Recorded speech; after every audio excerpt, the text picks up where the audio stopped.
This week on the video version of the Business of Tech, the cybersecurity situation in Ukraine, a look at the state of play on digitalization, the current job market and the redistribution of work, how the retail IT services space looks, the return to the office with employers and employees facing off, and Microsoft's new commerce experience delay. All this and more. Hit those like and subscribe buttons, and here are this week's stories.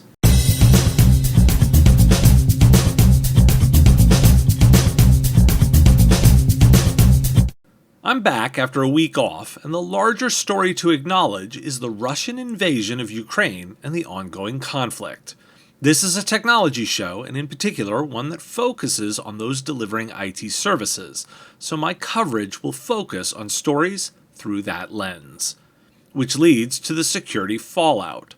The conflict is undoubtedly occurring online, with data released on Monday, February 28th by Check Point showing a 196% increase in cyber attacks on Ukraine's government and military sector. Worldwide, government and military bodies showed no similar increase, however. Check Point also observed a notable 4% increase in attacks directed at Russian organizations more generally, compared with a 0.2% increase in attacks directed at Ukrainian organizations. Globally, other regions have experienced net decreases in attack volumes. Significantly, Check Point analysts also reported that volumes of phishing emails in East Slavic languages have increased sevenfold, with 1/3 of these originating from within Ukraine and targeting recipients in Russia. Also noted were data wiping attacks against firms with a strong business presence in Ukraine, ESET and Broadcom's Symantec. The conflict specifically impacts services in those countries. However, as Bleeping Computer reported on key Russian websites and state online portals having been taken offline by attacks claimed by the Ukrainian Cyber Police Force. The release of new malware strains in Ukraine coincided with the start of Russia's military attacks, security researchers at ESET and Microsoft found. Following the launch of Hermetic Wiper on February 23rd, a second attack was launched against Ukrainian government systems on February 24th from a wiper called Isaac Wiper, that from ESET researchers. A new version of Isaac Wiper, containing debug logs, was dropped on February 25th, a move that could signal the original wiper failed to erase data of the targeted systems, the ESET researchers said. Microsoft researchers on February 24th detected a round of cyber attacks targeting Ukraine's digital infrastructure hours before the launching of missile attacks against the country, according to a blog post from Brad Smith, vice chair and president of Microsoft. The Conti ransomware group, which has been mentioned numerous times on this show, has also been targeted during this time frame, leaking a collection of internal chat messages which researchers believe are authentic and very useful. Despite this, reports now indicate that a larger cyber war is not occurring. Per reporting in protocol, generally, hackers and cyber activists working on behalf of Ukraine have the upper hand so far. The conflict may also impact cyber insurance. Credit rating giants Fitch said last week that cyber attacks linked to Russia's invasion of Ukraine might be a test for language commonly used in cyber insurance policies that exclude damages caused by acts of war. Why do we care? This conflict is the first to include a broadly online component. It's going to be a developing story, and there's no reason to believe that things are free and clear, although signs seem to point to the conflict being localized. So let's make today Security Day as I catch up on notable news from the previous week. Security researchers have discovered Daxin, a China-linked stealthy backdoor specifically designed to deploy within hardened corporate networks that feature advanced threat detection capabilities. According to a technical report published by Symantec's Threat Hunter team, Daxin is one of the most advanced backdoors ever seen deployed by Chinese actors. The form is unique, a Windows kernel driver, which is a unique entry point. The backdoor hijacks TCP communication thus hiding within legitimate network traffic. A Chinese cybersecurity company accused the NSA of using a hacking tool over 10 years, accusing the agency of using zero-day exploits to mine for data.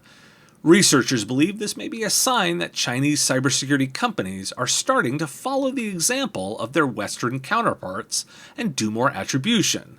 It could be a shifting strategy to become more name and shame, as the US government has employed.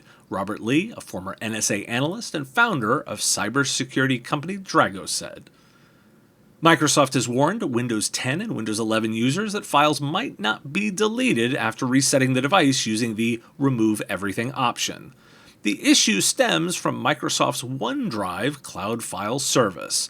Could mean files that were synced locally remain on a computer after a local or remote reset, which admins might do before handing the device to a new owner. It can occur via a manual or remote reset from Intune or other mobile device management. The Cyber Risk Alliance released data on the attack vectors for ransomware. After surveying IT cybersecurity decision makers, the top attack vectors were all from outside the organization, with 37% citing remote worker exploits as a critical issue. An additional 35% said cloud infrastructure was to blame, and 32% reported security problems with cloud-based apps. Most organizations, at 58%, paid the ransom demand, with 44% reporting a significant financial loss and 29% finding their data on the dark web.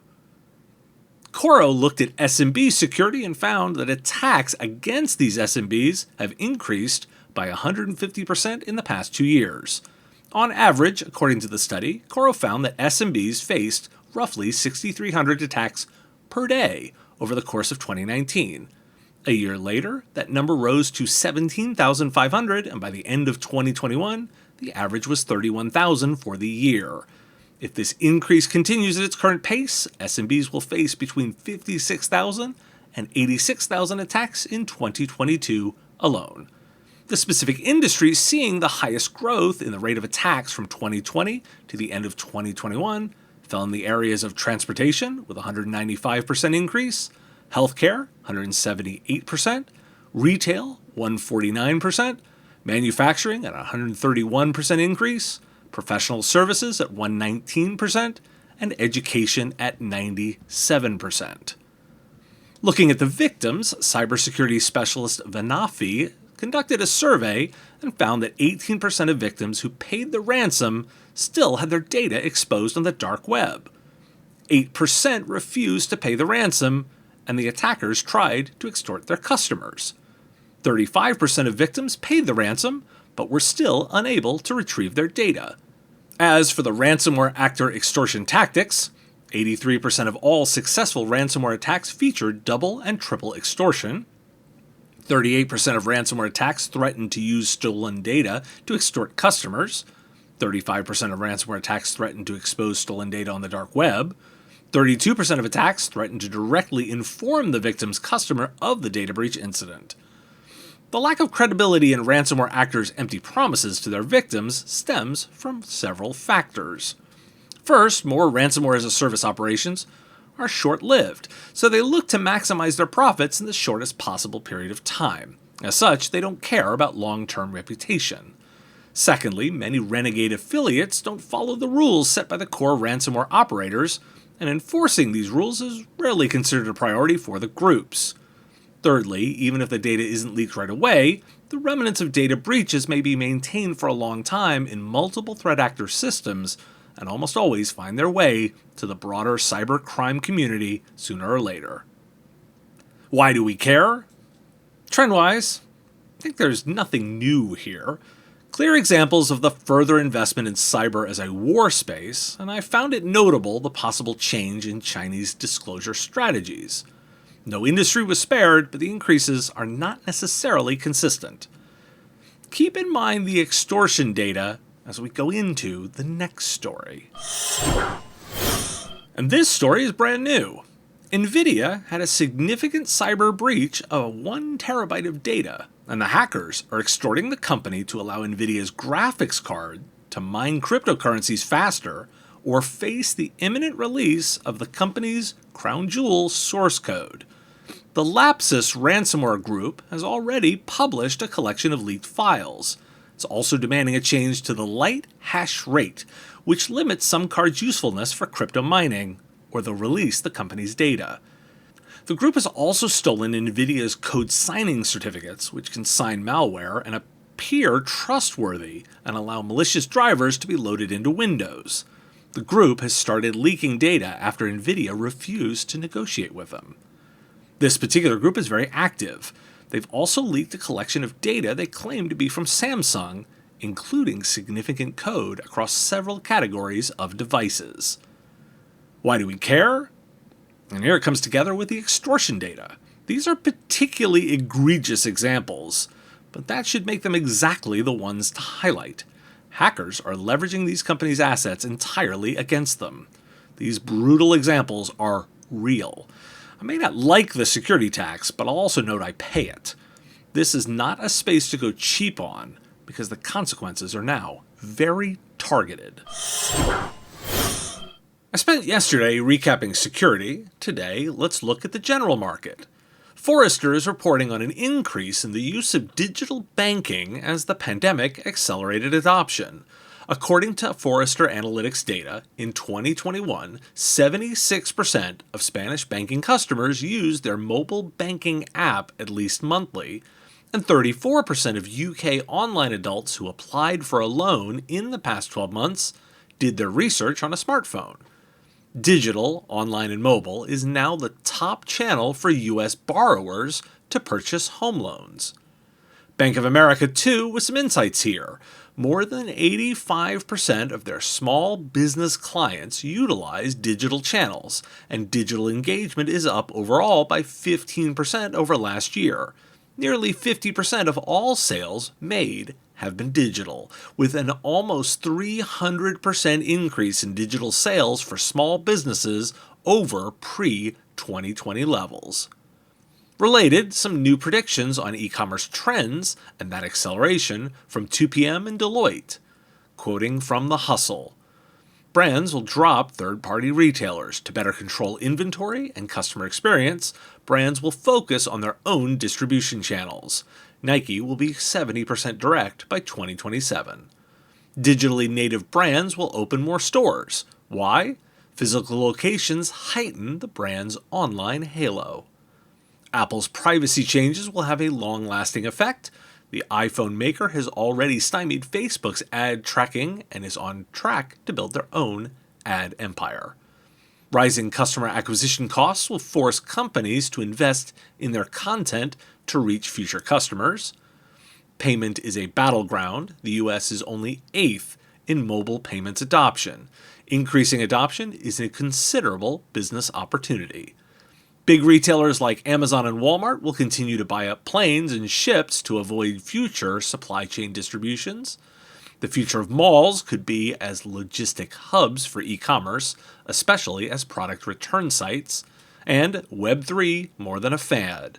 Brands will have to figure out their metaverse and blockchain strategies. Why do we care? The acceleration of digitization is a big deal, and an opportunity for technology companies for sure. That said, everything here is about the business outcomes of the use of technology, not just keeping the lights on. I'll also point to this trend as further evidence of my stance on e-commerce for providers themselves. Customers buy digitally. Does your online presence allow for that? Or are you hiding behind a contact us form? So how about the overall job market? Tech employment and new job postings remain on a positive trajectory even as employers ease back on hiring in February, according to an analysis of the latest labor market data by CompTIA. Technology companies added 5,300 new workers in February, the 15th consecutive month of employment growth for the sector. And it seems job growth is not isolated to the big cities on the coasts in the US. In a report from the Economic Innovation Group, superstar metros such as New York, Los Angeles, San Francisco, and DC are still magnets for job growth and talent, but many smaller cities are joining their ranks. Why? they're seeing very robust job growth in the 2 years before the pandemic, says August Benzo, research lead at EIG. In data from the Conference Board, it does appear jobs are leaving the West Coast for Texas, Virginia, and Georgia, among others. More than 4 in 10 listings for higher educated white-collar occupations at technology companies based in California, Oregon, and Washington are outside the region. Texas is the top state destination, including Austin, where Tesla just moved its headquarters. Washington, D.C. comes on top among metro areas, followed by New York City. While East Coast cities like Boston have long been tech hubs, the findings point to a pandemic-era shift inland. Denver and Nashville, Tennessee, have seen some of the most significant increases in job postings. The percentage of job postings outside of the West Coast, 43%, has jumped from about 30% at the beginning of 2019. A Brookings Institution and LinkedIn report tell a related story. Several fast-growing cities are winning tech workers. Miami has seen a 30% increase in the flow of workers in software and IT, and warmth seems to be a criteria. 7 of the 10 fastest-growing cities for tech workers are in the Sun Belt, including San Antonio, San Diego, Orlando, and Jacksonville. Traditional big tech hubs still hold the bulk of jobs. New York has done particularly well, and San Francisco is still the center of the tech world. It also appears that the unretirement trend is unraveling. 2.8% of the workers who said they retired in January 2021 went back into the labor force in January 2022, according to data pulled from the Census Bureau's current population survey. It's not all sunshine, however. Like mental health platform Yerbo found that 2 in 5 workers are at high risk of burnout, prompted by longer hours, more demanding workloads, and conflicts in work-life balance. 42% of IT workers who are facing high levels of burnout are considering quitting their company in the next 6 months, while 62% of IT professionals report being physically and emotionally drained.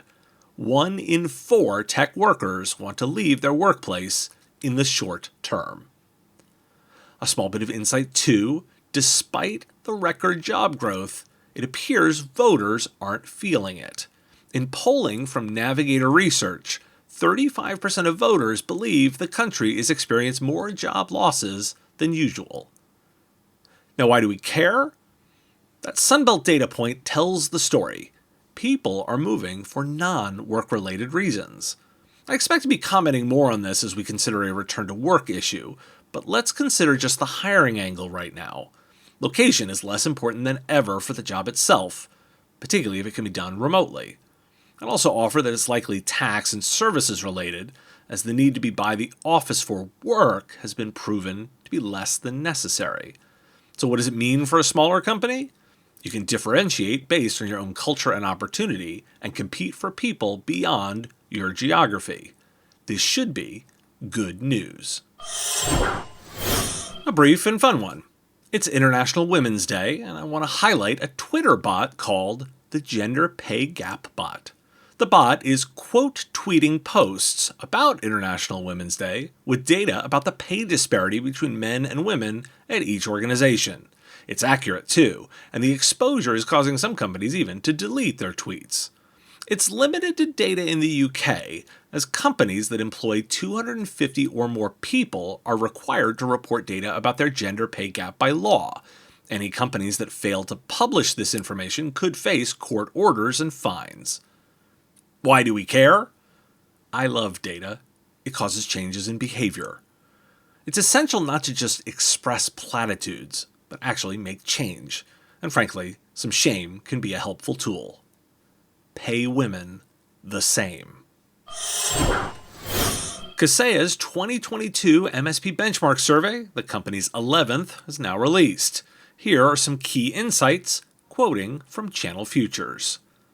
On compliance, 3 in 4 at 74% of MSPs said their customers struggled to meet regulatory compliance requirements. 75% of the MSP respondents either offer or are interested in providing compliance services. Nearly 3 in 5 have clients required to comply with HIPAA guidelines. This was followed by PCI DSS at 41% and GDPR at 27%.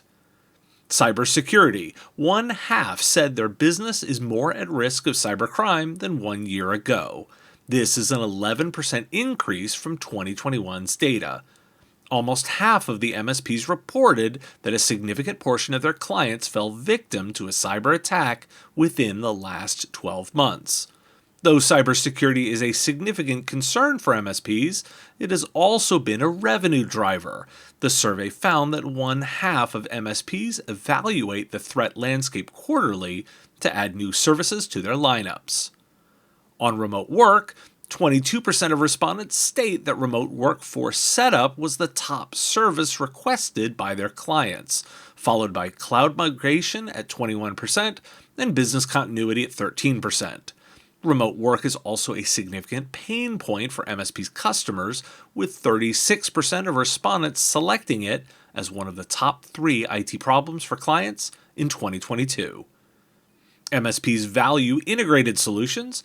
2 in 3 MSPs said integration among core applications, including RMM, PSA, and IT documentation software, is either critical or very important, with 78% stating that this integration helps drive profit.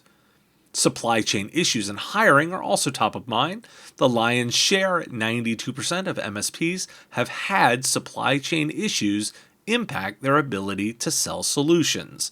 1 in 5 at 19% said hiring would be their primary challenge in 2022, a 15% jump from 2021. On active incident response plans, only 4% of respondents said their entire client base has an active incident response plan. About half of the respondents reported that 1 in 4 of their clients had an active incident response plan. 8% of MSPs stated that none of their clients had an incident response plan in place. On disaster recovery, Kaseya's 2022 survey found that 30% of MSPs simulate disaster recovery capabilities quarterly, 25% test annually, and 9% test monthly, with 15% admitting that they never test. So how about the Channel Company's State of Partner Profitability 2021 report, which was released at the company's exchange event last week? MSPs received 28% of revenue via the resale of services, 43% via partner-managed services, and 29% via partner-owned and managed services. Partner-owned and managed services had the greatest gross margins at 59%, followed by 37% for partner-managed services and only 22.5% for resale. Now, why do we care? I don't think there are any big surprises here. Security compliance and supply chain management are reactive problems, where I view remote work as one of those services that companies can lean into proactively.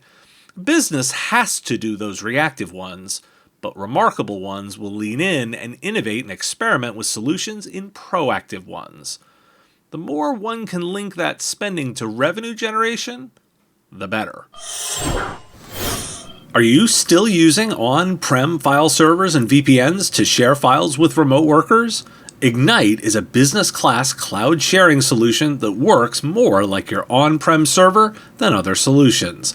With a security-first approach to file sharing and collaboration, Egnyte offers multiple options for sharing files and collecting files from outside sources, and do it all addressing data governance and compliance. Want to learn more? Check out egnyte.com/MSP Radio, and when you do, tell them Dave sent you. The Retail Solution Provider Association released their Retail IT Channel KPI Study 2, quoting the report. Retail IT solution providers rebounded in a big way from the COVID-fueled economic crisis of 2020.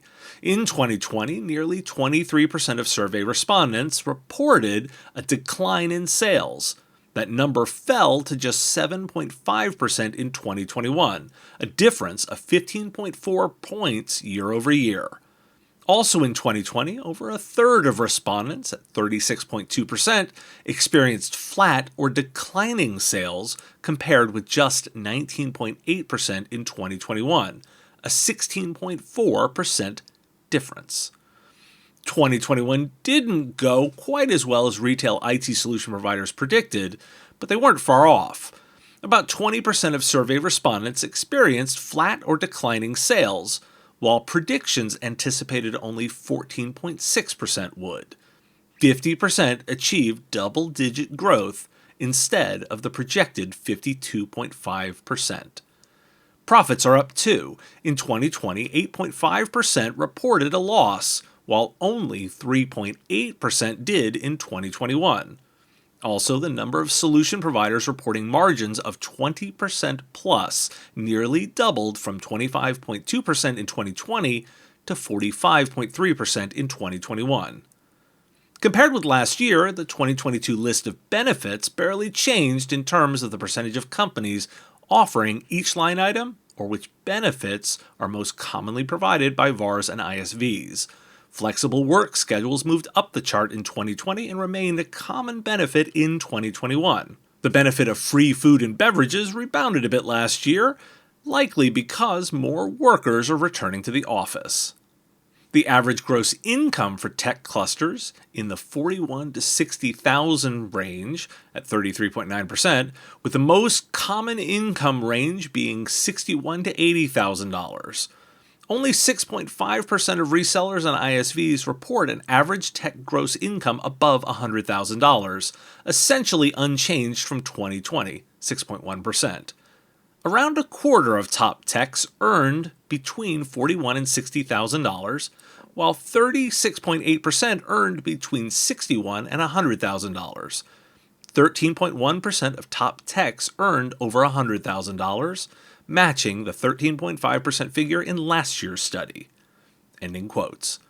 However, while I'm looking at small businesses, let's note that February's National Federation of Independent Business Optimism Index fell to its lowest monthly point since January 2021. According to data released Tuesday, the 95.7 score is also the fourth lowest mark in at least 5 years. Why do we care? A solid market, yet not necessarily explosive, would be my take, and good news to see 2021 better than 2020, making logical sense looking at the retail space. The hiring data spoke to me. Flexible work schedules are now a critical benefit, and likely considered standard. That said, tech salaries aren't going up? That seems likely to change, and something I would most certainly be pondering if I was an owner in 2022. With the labor market as tight as it is, salaries will need to go up. And while I'm doing industry data, IDC has released an update to their thinking based on the Russia-Ukraine war. A new IDC survey found that more than half the respondents are reassessing their tech spending plans for 2022. About 10% are expecting strong adjustments to their ICT investment plans. IDC expects a steep decline and slow recovery for ICT spending in Russia and Ukraine. The global impact of this decline will be somewhat limited. Combined, the two countries only account for 5.5% of all ICT spending in Europe and 1% worldwide.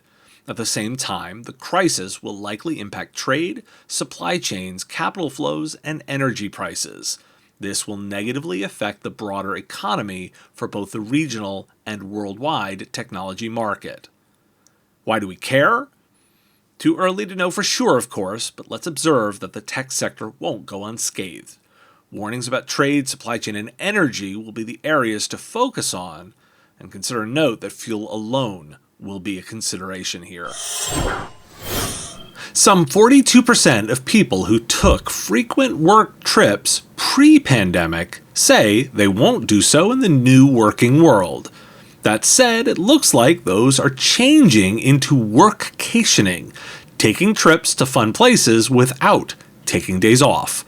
40% say they're planning to take a blended trip in the next year that's equal parts business and leisure, according to a Morning Consult survey of workers. That's about as many people as those who say they plan to take a pure business trip in the next year, 41%. Lots of returns to the office announcements too. Twitter is returning on March 15th while retaining the promise that employees could work remotely full-time forever. Google is opening with a hybrid model in April, and while not requiring vaccination to return to work, it does have additional protocols for those workers unvaccinated. Apple is returning to the office on April 11th with a total return on May 23rd. They will also allow vaccinated employees to go maskless at offices where local indoor mask mandates have been eliminated. Notably, all the announcements include some level of flexibility for workers. The federal government, too, is trying to bring workers back. In the State of the Union last week, the president spoke of leading by example on returning to the office. Quote, "People working from home can feel safe to begin to return to the office," Biden said during his speech. "We're doing that here in the federal government. The vast majority of federal workers will once again work in person." It's important to note that the DC government has been vocal about bringing employees back in for economic reasons within the city itself. Those companies certainly believe it will happen, per office leaser CBRE. Tech companies held 36 of the 100 biggest office leases in 2021, up from 18% in 2020. Second place is the Fed, too, which has 5.1 million square feet of the 100 biggest leases, less than half of what the tech industry has. And so, some context. 61% of teleworkers are working from home because they're choosing to, per a new Pew Research study. Just 38% are home because their workplaces are closed or unavailable. Pew asked teleworkers in October 2020 why they were working from home, and 60% said due to personal choice, 57% cited fear of infection, 45% said childcare responsibilities were keeping them from home, and 9% said they'd moved away from their workplace. Why do we care? Offices are reopening, employees are investing in office space, and staff who traveled before say they won't, and teleworkers indicate they work from home because they want to. Could the tension be any more obvious? I wanted to note the motivations of the president here. The push to bring people into the office is not about what's best for work, but what's best for the optics of the economy. That's not necessarily bad, it's just disconnected from the work itself. The DC mayor, however, is a different story. She's trying to drive what has become a natural behavior. She wants workers downtown to try and protect existing businesses built for the pre-pandemic time. I get that. It's just short-term thinking. Instead, those businesses are going to need to adapt. You can't force people to behave a certain way. Remember that on the business side. Leaders may like the optics of returning as the president wants, but need to instead think about the actual realities on the ground. You can't force customer behavior nor worker behavior, and instead, you need to adapt to the new reality. Let's take a look at a few things on the legislation front. While I was away last week, President Biden delivered his State of the Union address, and I wanted to highlight a mention of online privacy legislation specifically focused on children. That's the one essential item related to services. Also of note, the U.S. Senate approved new cybersecurity legislation that will force critical infrastructure organizations to report cyber attacks to the Cybersecurity and Infrastructure Security Agency, or CISA, within 72 hours, and ransomware payments within 24 hours. This measure had previously floundered, and it's on its way to the House for a vote.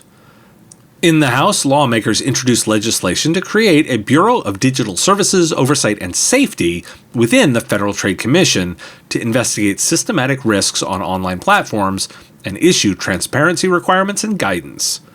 And within the context of both COVID-19 and Ukraine, the White House requested emergency funding, some of which includes efforts on cybersecurity. The emergency request would give the Defense Department $1.25 billion to support operational surges across multiple national defense components, including accelerated cyber capabilities, weapon systems upgrades, increased intelligence support, and classified programs. According to OMB, another $40.2 million in the request would go to bolstering cyber, counterintelligence, and cryptocurrency tools at the FBI. The administration also asked for $28 million to beef up the Bureau's investigative and operational response to cyber threats stemming from the Russia threat and war on Ukraine. Why do we care? Pre-war, that cybersecurity legislation was stuck in dead. Now it's moving again. It's not a done deal, and there are some indications that the House may be problematic, but a data point on how the reality's changed. A surge of investment, too, in cyber due to the war. That's why we care. The landscape changed yet again. I didn't want to miss this. On March 1st, Microsoft was slated to increase prices for most commercial Office 365 and Microsoft 365 subscriptions. Under the banner of New Commerce Experience, these were positioned as the first increases in more than a decade. However, on February 28th, Microsoft gave a 2-week reprieve. Cloud solution providers and other partners working through them now have until midnight on March 15th, or 5 p.m. Pacific on March 14th, to get their transactions posted at the current pre-increase amounts. Microsoft officials cited current high demand leading up to the March 1st pricing changes as the reason for the delay. That means price lists are updated on April 1st. Why do we care? A reprieve? Well, not really. I guess this is due to the pushback from providers, although the end result is the same place, just a month later. I maintain that this isn't where the action is. While I acknowledge the potential risks of holding onto a contract for a customer who might drop, this isn't where the money is. Don't dwell here, and instead focus on the services level around it where the actual money is. If need be, just hand the risk to your distributor. Twitter has launched a Tor Onion service, optimizing for privacy and censorship evasion that comes with the Tor network. The Tor network has also been added to Twitter's supported browsers page. While often Onion services are dubbed hidden or dark web services, websites such as DuckDuckGo, the New York Times, the BBC, and ProPublica all offer versions. Tor encrypts web traffic and routes it through a series of servers to hide identifying information about users. Why do we care? This is the most significant Tor service I've noticed. I found it notable because while it's a big deal for the BBC or ProPublica to offer news services, a communication service like Twitter is more significant as an offering. It's a big deal. Not all activity on Tor or the dark web is bad. Like all pieces of technology, it's more nuanced than that, and we need to have room for nuance. On Thursday, 35 internet experts proposed creating an international committee to impose targeted sanctions against Russian military and propaganda websites without knocking ordinary civilian sites offline. Further quoting the Washington Post, the letter suggests technical approaches to quarantine some Russian sites from easy online access while not affecting websites for most businesses and routine government services, such as schools and hospitals. The most promising idea, the letter says, would be to create a list of sites that major online networks could choose to avoid, much as they already deny connections to sites known to deliver malware or spam. But as a first step, the signatories proposed creating a new volunteer committee that would convene soon to consider the issue of possible sanctions against Russian websites and how to implement them. And as noted by Axios, they also call for the U.S. to explicitly provide a license allowing businesses to provide essential internet services in Russia despite sanctions, as the government has done in other sanctioned countries such as Iran, Cuba, and Syria. This is on the heels of Cognite and Lumen closing their connectivity services in Russia. Why do we care? Building on the previous story, there's nuance to everything. Cutting off all of Russia from the internet is a great soundbite, but the reality is more nuanced than that. Hurting the Russian people isn't smart either, and here the approach of a surgical knife rather than a shotgun is savvy. Note that this is regulation 2, bringing diplomacy and technology together for a political solution. there's a greater eagerness than ever to bring regulation to tech. We saw it yesterday on cybersecurity and today on connectivity in the event of war. The alleged individual behind the Kaseya ransomware attack has been extradited and arraigned in Texas. The DOJ said the suspect was brought to Dallas on March 3rd. He's been charged with conspiracy to commit fraud and related activity in connection with computers, damage to protected computers, and conspiracy to commit money laundering. He is facing a total of 115 years in prison if convicted of all counts. According to California-based cybersecurity firm Imperva, an update on the current cybersecurity landscape. Nearly 9 in 10 cyber attacks currently occurring worldwide are targeting Russia or Ukraine. The firm's cyber threat attack map, which measures web traffic and application attacks, indicates 61% of the more than 6 billion potential global cyber attacks from March 7th to 8th targeted Russia, while 23% targeted Ukraine. The United States was the third most targeted country over the same 24-hour time period, accounting for 6% of the threat activity faced. Why do we care? Real consequences for the hack. A single person, sure, but real results. It's notable how much Kaseya embraced law enforcement, which led to this. And the new landscape has cyber activity very focused. The Russians and Ukrainians are fighting in both the cyber and physical landscape. Actual world activities and cyber are entirely intertwined. Thanks for tuning in to This Week in the Business of Tech. Shows come out each week, pulling together the daily podcast. If you like this show, please hit that like button and subscribe to the channel. The content here is possible because of supporters like you. If you want access to shows early, answers to your questions, and private interactions, join our Patreon. It's pay what you want. You decide what the content is worth. Join at patreon.com/MSPradio. Patreons also get access to the written versions of every story as they come out. If you want the stories right away, you can get them on the daily podcast. Find The Business of Tech on Apple Podcasts, Spotify, Google Podcasts, or wherever you get your shows. Subscribe links at businessof.tech, and I'll talk to you again next week.